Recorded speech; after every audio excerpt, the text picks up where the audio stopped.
శాపగ్రస్తుడైపోయి ఉన్నాడు. శాపగ్రస్తుడైపోయి ఇలాగా. అయితే ఇప్పుడు ఏమవుతుందంటే ఆ జ్యేష్ఠ తమ్మివేగా చదవండి. యాకోబు ఆహారము చిక్కుడుకాయల వంటకమును యేసేవుకి ఇచ్చెను. అతడు తిని త్రాగి లేచిపోయెను. అట్లు యేసేవు తన జ్యేష్ఠత్వమును తృణీకరించెను. హల్లెలూయా. ఏం చేశాడు? తృణీకరించాడు. ఒక పూట తిని ఒక పూట తాగడం కోసము ఒక పూట తినడం కోసము ఏం కోల్పోయాడు? జ్యేష్ఠత్వం హక్కును కోల్పోయినాడు. మనమైతే ప్రియులారా మన జీవితంలో కూడా అంతే. పనికిమైన వాటి మీద శ్రద్ధ కలిగి నిత్యమైనటువంటి యోగ్యమైన వాటి మీద అశ్రద్ధ చూపినప్పుడు మనం కూడా ఏమైపోతున్నామండి? శాపగ్రస్తులు అవుతున్నాము. తర్వాత ఎలా ఏడ్చేట్ చేసిందంటే చూడండి, అదే 26వ అధ్యాయం చూడండి, ఆదికాండము 27వ అధ్యాయం 37వ చూడండి, 37వ వచనం. అందుకు ఇస్సాకు, ఇదిగో అతనిని నీవు ఏలికగా నియమించి అతని బంధువులందరికీ దాసులకు ఇచ్చి తిని ధాన్యమును ద్రాక్షారసమును ఇచ్చి అతను పోషించి తిని కనుక నా కుమారుడా నీకేమి చేయగలనని యేసేవుతో ప్రత్యుత్తరమియ్యగా. హల్లెలూయా. ఆ రోజు ఇచ్చినటువంటి మాట, ఆ రోజు తీసుకున్నటువంటి మాటను బట్టి యాకోబు వచ్చాడు. యాకోబు వచ్చి మరి అన్నవలే అంటే కళ్ళు కనిపించినటువంటి ఇస్సాకు వద్దకు వచ్చాడు. ఆ యొక్క ఒక బొచ్చుతూ ఉన్నటువంటి ఒక వస్త్రము ధరించుకుని అంటే ఆహారాన్ని వండుకొని తీసుకొచ్చి అయ్యా నన్ను దీవించమంటున్నాడు. తండ్రి కళ్ళు కనపడవు. ఒక గొర్రె చర్మం కప్పుకున్నాడు. గొర్రె చర్మం అంటే ఇతనికి ఎంటుకలు ఉంటాయి అంటే ఎవరికి? యేసేవుకి అయితే రోమములు కలిగిన వాడు.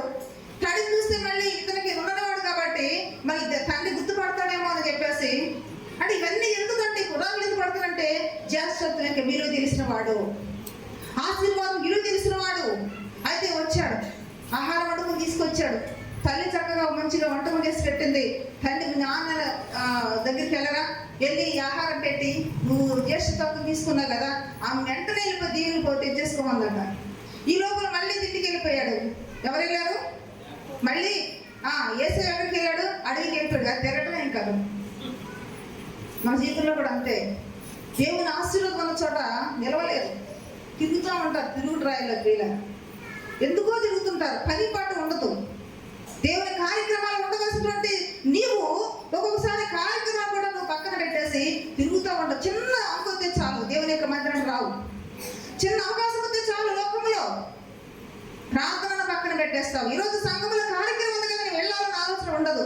యేసేవు కూడా అంతే. కాబట్టి ప్రియులారా అడవికి వెళ్ళాడు, ఆహారం తీసుకొస్తాక వెళ్ళాడు. ఈ లోపల ఇదే సమయం అనుకున్నాడు. ఎవరంటే యాకోబు. ఆహారం తీసుకుని వచ్చాడు. అయ్యా గొంతు చూస్తే చిన్నకుమారులా ఉంది, నువ్వు నిజంగా యేసేవారంటే చూడు నాన్న అంటే మొత్తం తడుతూ ఎంటికలే కనిపిస్తుంది. కాబట్టి అయితే నాకు పెద్ద కుమారుడు అనుకున్నాడు.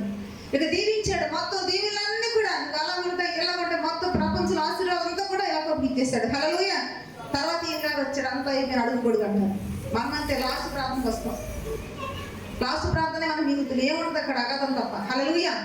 మనం ఫీల్ అవుతాం అంటే దేవుని మందిరానికి వెళ్ళాను, ఈరోజు చర్చికి వెళ్ళాను, ఏమన్నా నీకు తెలియదు, ఏం జరిగిందో నీకు తెలియదు, ఆత్మార్పణ రాదు.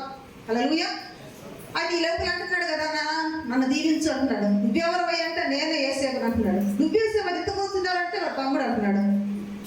ఇప్పుడు ఏమంటున్నాడంటే అయ్యా ఏం దీవిస్తాడు? మొత్తం పట్టుకుపోయాడు. మొత్తం యాకోబు వచ్చి మొత్తం నీ దీవెనని పట్టుకుపోయాడు. మరి పట్టు కూడా జ్యేష్ఠత్వం నమ్మేసుకున్నావు కదా నువ్వు. హల్లెలూయా. కాబట్టి ఇప్పుడు అన్నాడు కదా అయ్యా నాకు ఒక్కటాన్ని ఇస్తావా? అప్పుడు అన్నాడు కదా చూడండి 38 వచ్చింది చూడండి ఒకసారి.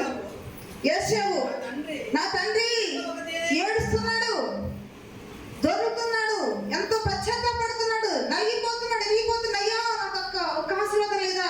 నా తండ్రి నీ యొక్క ఒక్క దీవెన కూడా ఒక్క దీవెన వద్దాం. ఎంత దిగజారిన పరిస్థితి అండి.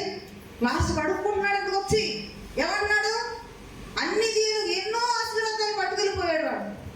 కనీసం ఒక్కటన్నా ఉందంటే అంత అడుగుని ఎందుకు చెప్పండి, చెప్పాలి మీరు. ఎందుకు వచ్చిందంటే అతను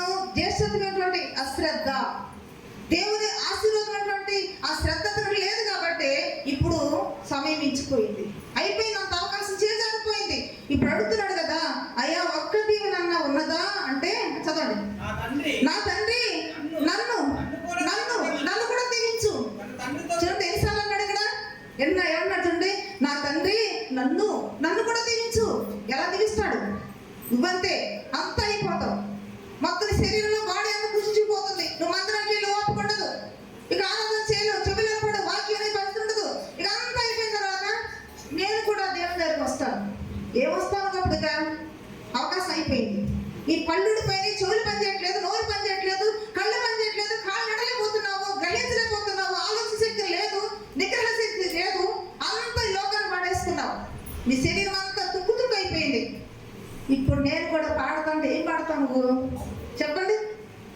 ఇప్పుడు నాకు అవకాశం ఉంది, నీకు అవకాశం ఉంది. ఈరోజు దేవుని కోసం పని చేసడానికి అవకాశం ఉంది, దేవుని కోసం బ్రతకడానికి అవకాశం ఉంది, దేవుని కోసం ఆరాధించడానికి అవకాశం ఉంది. ఓ దేవుని యొక్క మాటలు విని ఆ మాటల ప్రకారం జీవిస్తానికి దేవుడు మంచి అవకాశం ఇచ్చిన్నాడు. అవకాశం అంతా పోయిన తర్వాత నేను కూడా దేవుని పని చేస్తాను. ఈరోజు చాలా మంది అంటే రిటైర్ అయిపోయిన తర్వాత దేవుని సేవకు వస్తున్నారు ముసలోళ్ళు. ఇప్పుడు లేదంటారా? యవ్వన కాలం ముందు తన కాడు బయట ఎగవాకు నరుడికి మేలు అంటాం. కాబట్టి యవ్వనేచ్ఛల నుండి పారిపోయి యవ్వన కాలంలో దేవునికి పరిచయం పోయి సంఘం నిలబెట్ట గొప్పతనం అది. హల్లెలూయా. వాళ్ళ స్త్రీలు కావచ్చు, పురుషులు కావచ్చు. నీ యవ్వన కాలంలో శరీరంలో శక్తి ఉన్నప్పుడు నువ్వు దేవుని కోసం మాట్లాడు, దేవుని కోసం పరుగుపెట్టు, దేవుని కోసం నీ బలాన్ని ఉపయోగించు. ఇప్పుడు యేసేమంటాడు కదా, అయ్యా నన్ను నన్ను నన్ను కూడా దీవించు. చదవండి, నన్ను కూడా దీవించమని తన తండ్రితో చెప్పి యేసేను ఎలుగెత్తి ఏడవగా. హల్లెలూయా.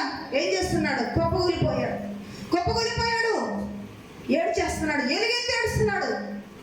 ఇప్పుడు మారుమనసు పొందాలంటే సభ్యులు ఏంటండి? అదే మాట పౌలు గారు రాశారు. ఎక్కడ రాశారు? మనం చదువుకున్నాం కదా, హెబ్రీ పత్రిక చదువుకున్నాం కదండి. అక్కడ ఏం చేశాడంట? మారుమనసు పొందే అవకాశము చెప్పాలి మీరు పోగొట్టుకున్నాడంట. ఇప్పుడు తండ్రి దగ్గర వచ్చి ఏమంటాడు? అతను ఏడవగా చదవండి, ఏడవగా అతని తండ్రి అయిన ఇస్సాకు నీ నివాసము భూసారము లేకయు పైనుండి పడు ఆకాశం నుంచి లేకయు ఉండును. నీవు కత్తి చేత మొగ్గుతావు, నీ సహోదరుడికి దాసుడవుతావు, నువ్వు తిరుగుతూనే ఉంటావు. ఎన్ని దీవెనలు శాపాలు చెప్పాలి, శాపాలు. అందుకే యెహోవా కార్యములను అశ్రద్ధ చేస్తే మిగిలేది శాపమే. నా ప్రియ సహోదరి ఈ రోజు ఎవరైనా కావచ్చు, కానీ నీవు కూడా దేవుని కార్య విషయంలో, దేవుని పని విషయంలో, దేవుని భక్తి విషయంలో నువ్వు అశ్రద్ధ చేస్తున్నావా? నీకు ఇదే గట్టి తప్పదు. హల్లెలూయా. అందుకని పరిశీలన చేసుకోవాలండి. అందుకే మనకు శ్రద్ధ అనేది అవసరము. దేవుడు ఏమన్నారంటే, మీరు నా మాటలను శ్రద్ధగా గైకినట్లయితే, శ్రద్ధగా పాటించినట్లయితే మీరు నా స్వకీయ సంపాద్యం అంటున్నాడు. హల్లెలూయా. ఈ అవకాశం పోగొట్టుకున్నాడండి. ఎవరు? యేసేపు పోగొట్టుకున్నాడు. నువ్వు ఒకవేళ ఈరోజు యేసేపులో ఉన్నావేమో, నీకు మంచి అవకాశం ఉంది. దేవుడు చెప్పిన మాటల ప్రకారం జీవిస్తానికి, నువ్వు సత్యం నేర్చుకుంటానికి, నీ కుటుంబాన్ని ప్రేమిస్తానికి, సంఘాన్ని ప్రేమిస్తానికి, సమాజాన్ని ప్రేమిస్తానికి నీకు దేవుడు మంచి అవకాశం ఇచ్చిన్నాడు. మీ వారు బ్రతుకున్నారు, నీ చుట్టుపక్కల ఉన్నారు. అవసరమైతే వాళ్ళకి పరిచయం చేయి, అవసరమైతే నీ తల్లిని పోషించు, అవసరం నీ తండ్రిని గౌరవించు, అవసరమైతే నీ భార్యను ఇంతవరకు ప్రేమించు, నీ భర్తను గౌరవించు. ఇది అవకాశం. ఇది అవకాశం చేసరిపోతుంది, ఏం చేయలేవు. జ్యేష్ఠత్వం హక్కుని ఎలాగైతే కోల్పోయిన తర్వాత ఇక్కడ ఏడ్చినా ప్రతిఫలం లేదు. తండ్రి ఉన్నంత వరకు తండ్రిని తింటావు, చచ్చిపోతున్న మా నాన్నంటే బాగుండంటావు. తల్లి ఉన్నంత వరకు తల్లిని పట్టించుకోవు, తల్లిని బాధ పెడుతూ ఉంటావు. ఆమె ఏ పని చేసినా నచ్చదు. తల్లి చచ్చిపోయిన తర్వాత అమ్మ మా ఆయన ఉంటే బాగుండు అనుకుంటావు. నీ భర్త నచ్చకపోతే భర్త గౌరవించవు, ఏ భర్త లోపడవు. భర్త చనిపోయిన తర్వాత ఏదో భర్త ఉంటే బాగుండు అనుకుంటావు. లేదంటారా ఈరోజు చాలా మంది? అమ్మ లేదంటారా? కాబట్టి నా ప్రియ సహోదరుడు, నీ జ్యేష్ఠత్వ హక్కుని ఎలాగైతే పోగొట్టుకొని ఇక్కడ ఏడుస్తున్నాడో, మారు మనసు పొంద అవకాశం లేక కన్నీళ్ళు విడుచుచు శ్రద్ధగా వెతికినాను, అతను పొందుకోలేకపోయినాడు. ఈరోజు నీకు దేవుడు మంచి అవకాశం ఇచ్చిన్నాడు. ఈరోజు నువ్వు మంచి పని చేస్తున్న అవకాశం ఇచ్చినాడు. నీ పక్కన భార్య ఉంది, ప్రేమించు. నీ భర్త ఉన్నాడు, గౌరవించు. నీ తల్లిదండ్రులు ఉన్నారు, ప్రేమించు, సన్మానించు. నీ సమాజం నీకు ఇచ్చిన బంధువు యొక్క విధానాలను నువ్వు పాటించినప్పుడైతే ప్రియులారా, అదే దేవుని యొక్క విధులు. హల్లెలూయా. కాబట్టి ప్రత్యేకంగా దేవుడు చేసిన తర్వాత దేవుడికి నువ్వు భోజనం పెట్టేది భక్తి కాదు. సమాజంలో ఉన్నటువంటి నీవు నీ కుటుంబాన్ని ముందుగా ప్రేమించు. అందుకే దేవుడు ఏం చెప్పారంటే, ఇశ్రాయేలు ప్రజలకు ఏం ఆజ్ఞ ఇచ్చినారు? ధర్మశాస్త్రం ఇచ్చినారు. ధర్మశాస్త్రం ఏం చెప్పండి? ధర్మశాస్త్రం అంటే 10 ఆజ్ఞలు కలిపి ఉంటారు. చెప్పాలి మీరు, ధర్మశాస్త్రం అంటారు. అయితే ఇప్పుడు చూడండి, ఇక్కడ ఇతని కంప్లీట్ అయిపోయింది ఇక్కడ. ఎందుకంటే మారు మాసం పొందే అవకాశం కథను ఏం చేశాడు చెప్పండి? పోగొట్టుకున్నాడు. అందుకని ఇద్దరు మాత్రం వినియోగించుకున్నారు. మనం విన్నాం కదా, ఎవరు? యెరొబోము. తన పని మీద శ్రద్ధ. శూన్యమీరాలు తన భక్తి మీద శ్రద్ధ. ఏ పొందుకున్న వారు దీవించబడి ఉన్నారు. ఇతనికి ఏమి లేదు చెప్పాలి మీరు, శ్రద్ధ లేదు. అందుకే ఏమైపోయాడు, శాపగ్రస్తుడై ఉన్నాడు. హల్లెలూయా. ఇంకొన్ని మాట చూసి వాక్యం ముగించుకుందాం. చూడండి, లూకా సువార్త 16వ అధ్యాయం చూడండి ఒకసారి. లూకా సువార్త 16వ అధ్యాయము 19 చూడండి ఒకసారి. ధనవంతుడి గుండెలో అతడు ఊదారంగు బట్టలు సన్నపు నార వస్త్రాలు ధరించుకొని ప్రతి దినము బహుగా సుఖపడుతుండేవాడు. హల్లెలూయా. ప్రియులారా, ఒక ధనవంతుడి గురించి మనం చాలాసార్లు ధ్యానం చేసుకున్నాము. ఇతను దేని మీద శ్రద్ధ తెలుసా? దేని మీద శ్రద్ధ? రోజు మంచి మంచి బట్టలు కట్టుకోవాలి, రోజు మంచి మంచి ఆహారం తినాలి, రోజు మంచి మంచి వస్తువులు సంపాదించుకోవాలి. నేను బాగా సుఖపడాలంటే ఏం చేయాలి? ఇదే వాడి శ్రద్ధ అంతా. లేదంటారు ఈరోజు?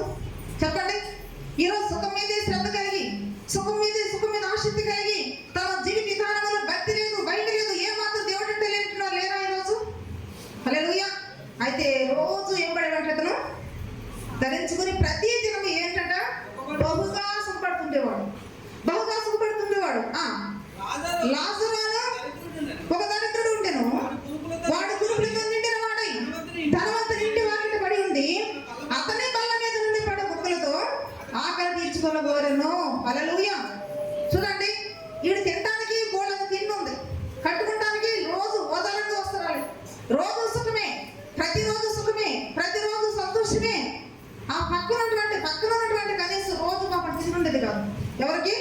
లాజరు తిండి లేదు, వస్త్రాలు లేవు, కురుపులతోని ఈడు బళ్ళ నుంచి పడిపోయినటువంటి రొట్టె మొక్కలు బయటగా ఆ కుడిసి బయట పడేస్తే ఆ మొక్కలు దీవించేవాడు. అంటే ఇది లేదా? కనీసం పట్టడి మెతులు పెట్టొచ్చుగా. అవకాశం ఉన్నప్పుడు నేనేమంటానంటే ప్రియులారా, వీడు ప్రతిరోజు అవకాశం ఉంది, సుఖపడే అవకాశం. ప్రతిరోజు తన యొక్క ఆహారం సమృద్ధిగా ఉండేది. వాడు పెట్టే ఆయన ఎదుర మరి తిండి లేనటువంటి లాభగా పెట్టగలిగే స్థితి అతనికి ఉందా లేదా?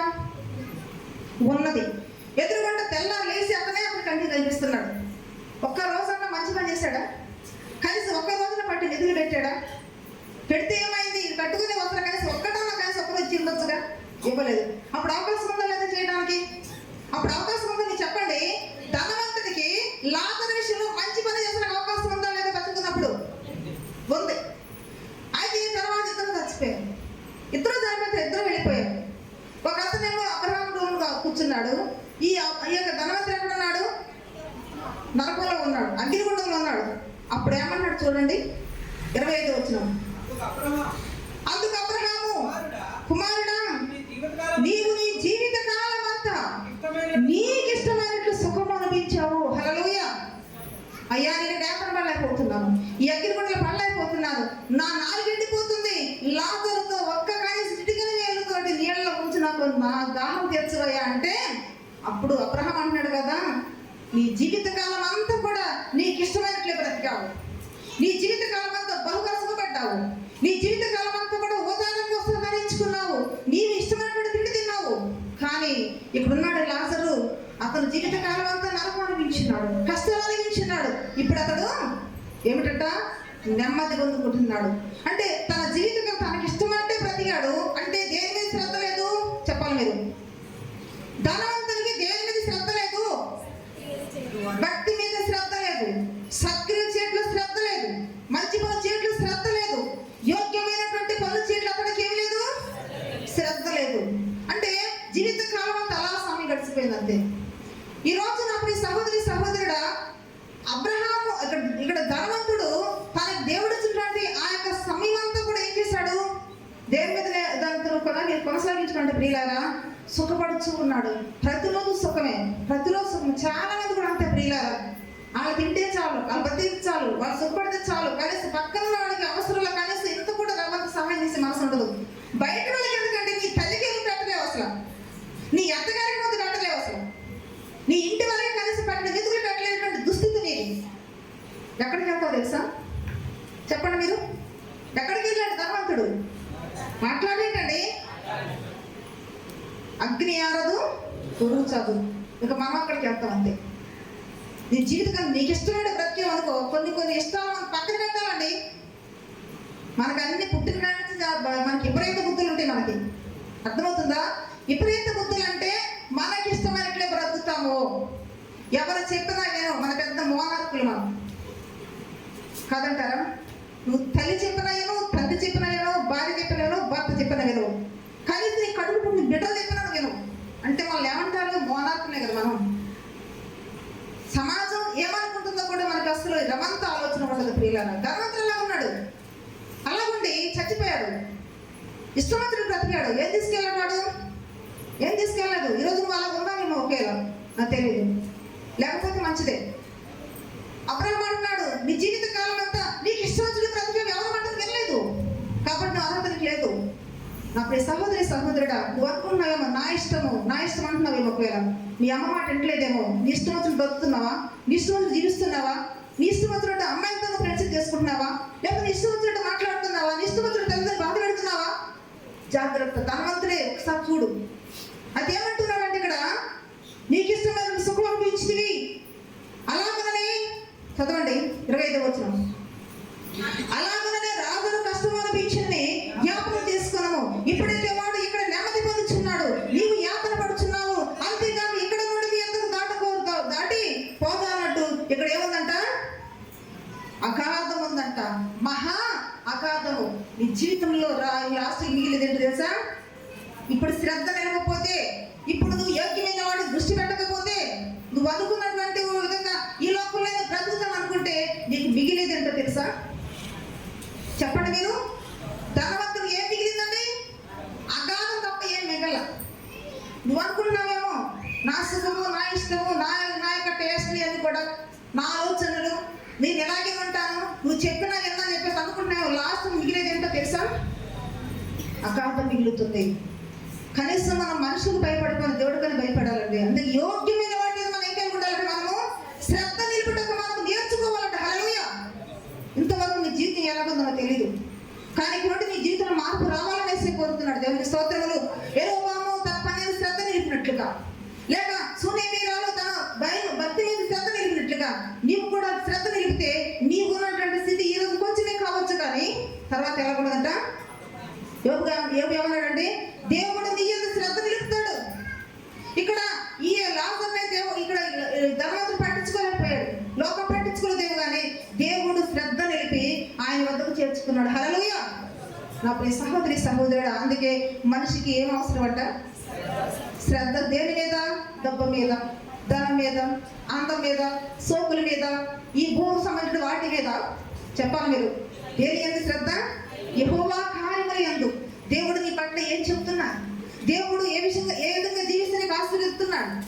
కాబట్టి నీవు దేవునికి స్వకీయ సంపాదించినటువంటి బిడ్డగా ఉండాలంటే నువ్వు దేవుని మీద శ్రద్ధ నిలపాలి కదా.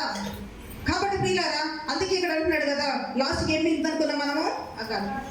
పోతే ముందు మనం చదివాం కదా, నిర్గమకాండము 19వ అధ్యాయము 5వ వచనం చూద్దాము. 2 మాటలు చూసి వాక్యం ముగించేసుకుందాం. కాగా మీరు నా మాటలు శ్రద్ధగా విని నా నిబంధన నడిచిన యెడల మీరు సమస్త దేశముల జనులలో నాకు స్వకీయ సంపాద్యమగుదురు. సమస్త భూమి నాదే కదా. ఇంతకీ దేవుడు ఇశ్రాయేలు ప్రజలకు ఏ మాటలు అన్నారు? ఏ ఆజ్ఞ ఇచ్చిన్నారు? ఏ పాటించమన్నారు? అంటే ఇశ్రాయేలు ప్రజలకు మోషే ద్వారా దేవుడు ఏం ఇచ్చారండి? 10 ఆజ్ఞల ధర్మశాస్త్రం ఇచ్చిన్నారు. హల్లెలూయా.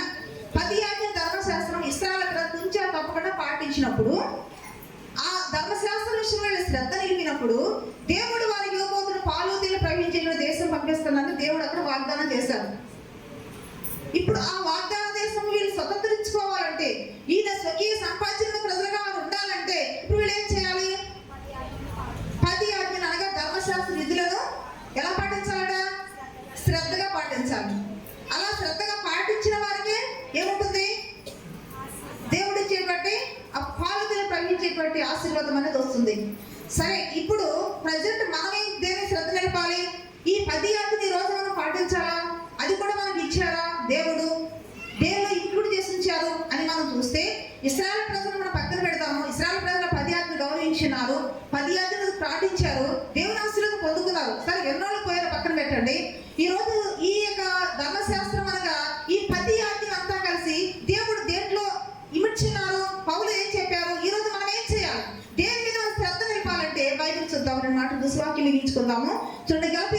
పత్రిక 5వ అధ్యాయము, గలతీ రాసిన పత్రిక 5వ అధ్యాయము 14 చూడండి.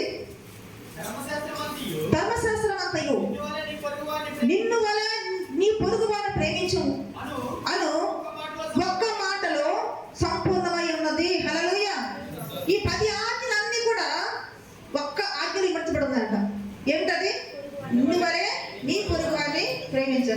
అంటే దీన్ని ఏమంటారు? ప్రేమ. అంటే ధర్మశాస్త్రం అంతా కూడా మనము పాటించేవారుగా ఉండాలంటే ఏం కలిగి ఉండాలి? మనము ప్రేమ. అంటే దేవుడి మీద మనం ప్రేమ కలిగి ఉన్నాం అనుకోండి, పొరుగువాడిని ప్రేమిస్తాం. అబద్ధం మాట్లాడము, వ్యభిచారం చేయము, దొంగతనం చేయము. ఇదంతా కూడా ఎవరైనా ప్రేమ? మనకి దేవుని ప్రేమలో ఉంది కాబట్టి పొరుగువాడిని ప్రేమిస్తాము, ఇంట్లో భార్యను ప్రేమిస్తాము, భర్తను ప్రేమిస్తాము, బిడ్డలను ప్రేమిస్తాము, తల్లిదండ్రులు ప్రేమిస్తాము, సమాజాన్ని ప్రేమిస్తాము. అంతకంటే ముఖ్యంగా దేవుని ఆజ్ఞలను పాటిస్తాము. హల్లెలూయా. అంటే ఇవన్నీ ఈ 10 ఆజ్ఞలను కలిసి ఒకే ఒక్క ఆజ్ఞలో అవి విడిపోయినది. హల్లెలూయా. అంటే మనం ఈ రోజు మనం ఏం చేయాలి చెప్పండి? దేని మీద శ్రద్ధ నిలపాలి? ప్రేమించుటలో శ్రద్ధ నిలపాలి. ఎక్కడ ప్రేమ? భక్షించుకుంటున్నాం ఒకరినొకరు, ప్రియులారా ఖర్చుకుంటున్నాము, ఒకరినొకరు హింసించుకుంటున్నాము, ఒకరిని పోట్లాడుకుంటున్నాము. దేవుని ప్రేమ. హల్లెలూయా. నిజంగా దేవుడు అందుకని నాది యేసుప్రభువు చెప్పారంటే, మీరు నన్ను ప్రేమించిన యెడల, యోహాను సువార్త 14:16 ఉంటుంది, మీరు నన్ను ప్రేమించిన యెడల నా ఆజ్ఞలను పాటిస్తారు. వీటి వలన ఆ ప్రేమ అలా తెలుస్తుందంట. హల్లెలూయా. అంటే దేవుని ప్రేమించే మనసు ఒక వ్యక్తికి ఉంటే ఇక దేవుని మాటలన్నీ వింటారండి. హల్లెలూయా. అందుకని ఇక్కడ ఏమని చెప్పి చదువుకున్నాం మనము? ధర్మశాస్త్రమంతయు. అంటే ధర్మశాస్త్రం ఎన్ని ఆజ్ఞలు? 10 ఆజ్ఞలు. 10 ఆజ్ఞలన్నీ కూడా ఒక ఆజ్ఞలు విడిపోయాయంట. హల్లెలూయా. ఏమిటది? నిన్ను వలె నీ పొరుగువానిని ప్రేమించుము అని ఒక్క మాటలో సంపూర్ణమై ఉన్నది. అయితే ఇంకా మనకు రోమీయులకు రాసిన పత్రిక 13వ అధ్యాయము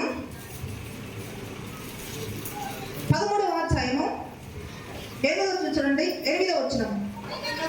ఒకరినొకడు ప్రేమించుట విషయంలో తప్ప మరేమియు ఎవరికి అచ్చి ఉండవద్దు. పొరుగు వాణిని ప్రేమించువాడే ధర్మశాస్త్రము నెరవేర్చిన వాడు. హల్లెలూయా. ఏమిటంట? ధర్మశాస్త్రమంతా నెరవేర్చిన వాడుగా ఉండాలంటే ఏం కలిగి ఉండాలి మనము? చెప్పాలి మీరు. పొరుగు వారిని ప్రేమించాలి.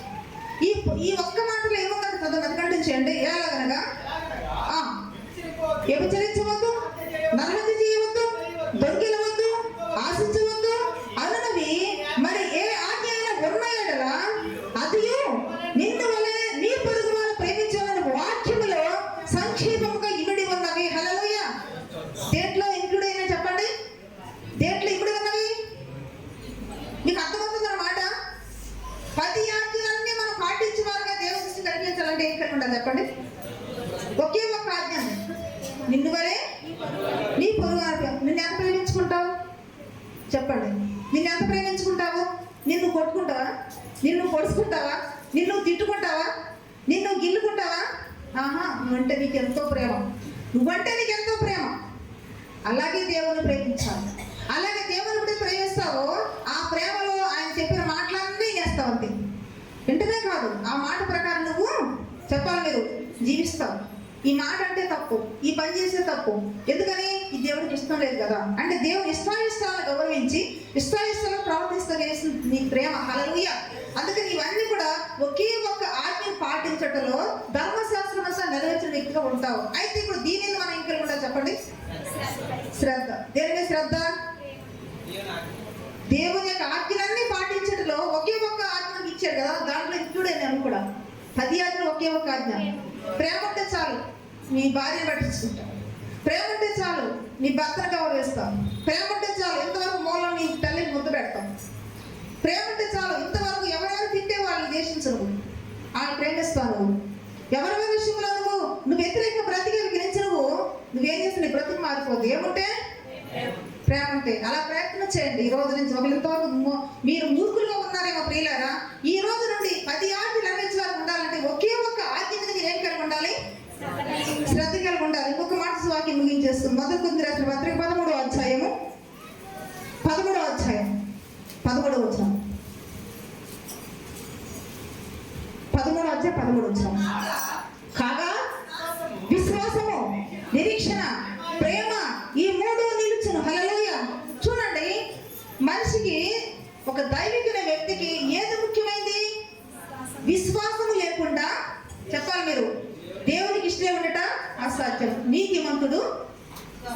విశ్వాసం బ్రతుకును. అంటే విశ్వాసం చాలా అవసరం విశ్వాసం.